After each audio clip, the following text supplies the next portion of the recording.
Hello, little monsters! We're taking a break from our road trip in tonight's movie, Carnival of Souls, to bring you another dark arts and crafts. Today, we're back in the kitchen for a creepy carnival-inspired treat.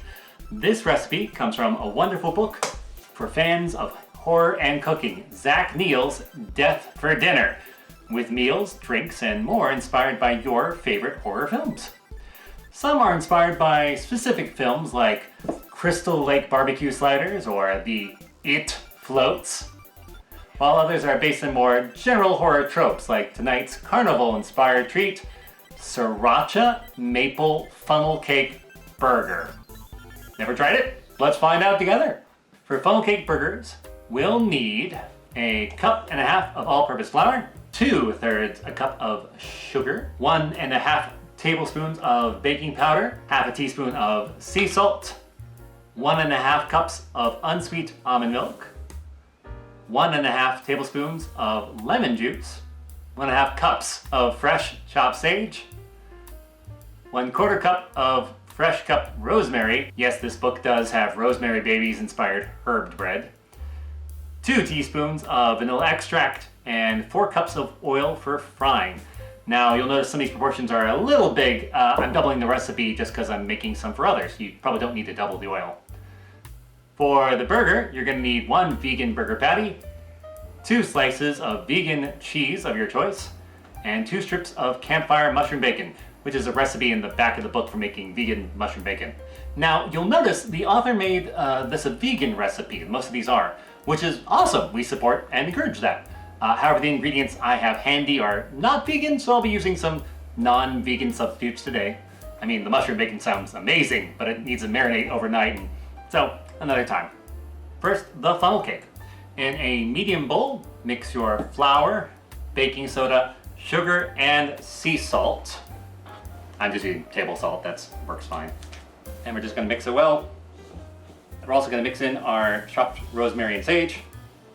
As an amateur chef, I don't do a lot of work with these herbs. I normally just get the dried stuff. I gotta say, there's something a little bit interesting because your instinct says, do not eat. This is a plant that is fuzzy and white, and every single part of me says, oh, it's either fuzzy, which means it's a teddy bear, or it's grown fungus. While rosemary, it's like, you know what? Let's just eat a pine tree. Most parts of a pine tree are edible. We're gonna mix this up here. Second, next size up in a large bowl, we're gonna mix our vanilla, milk, and lemon juice. Fun fact, if you mix lemon and milk, even almond milk, it will curdle. I'm guessing this is intentional on the author's part because I believe they're going for some type of buttermilk substitute.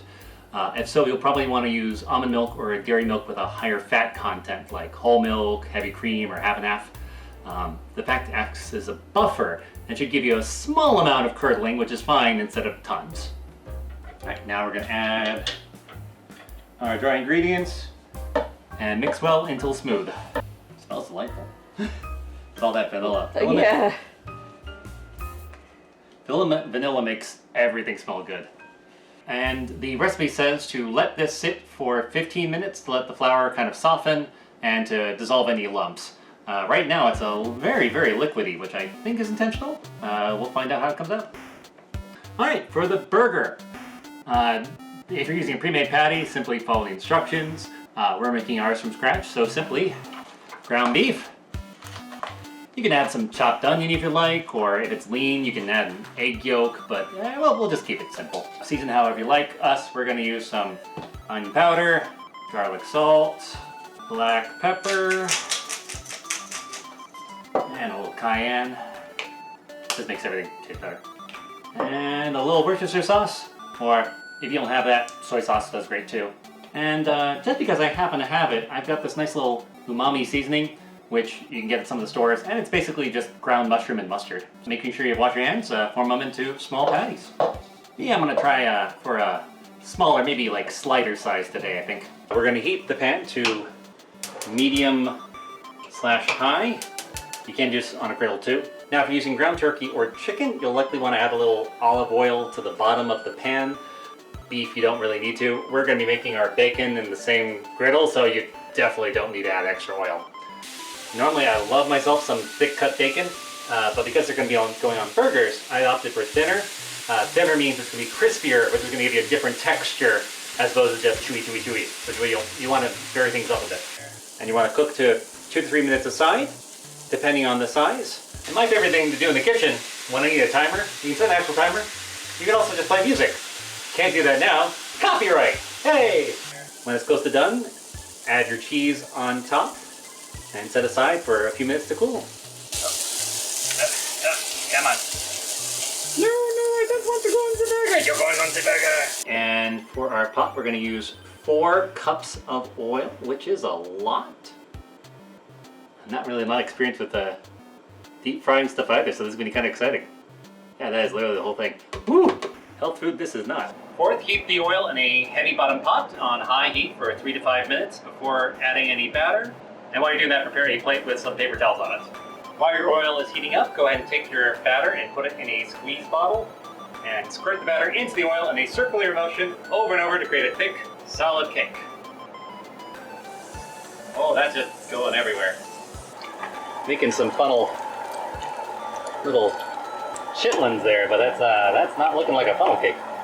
Let's try it again. The squeezy bottle is not our friend, so let's try putting it into this little kind of milk cup that has a spout on it. Let's see if that makes any difference.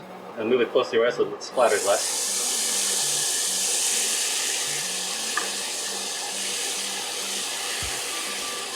Okay, that's looking a little better. So it said for about 2 to 3 minutes on the side, but this is maybe my oil's too hot because that's pretty much done, so I'm going to flip that over now.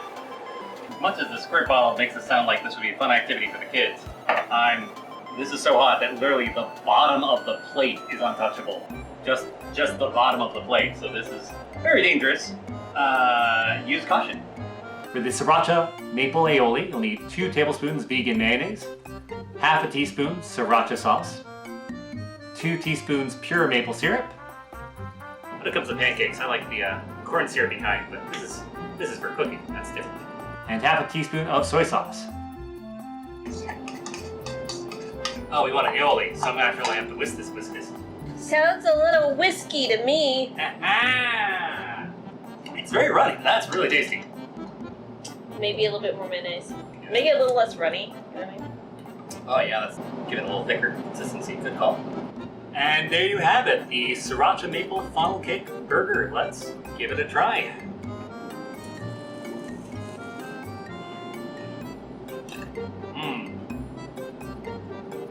Oh, that's fantastic.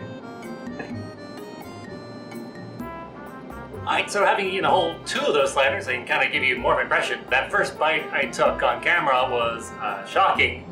A little bit of cheatery in that I didn't have the aioli sauce on there. I forgot. I was like, it's not going to make a difference. It makes a difference. That aioli takes it to the next level.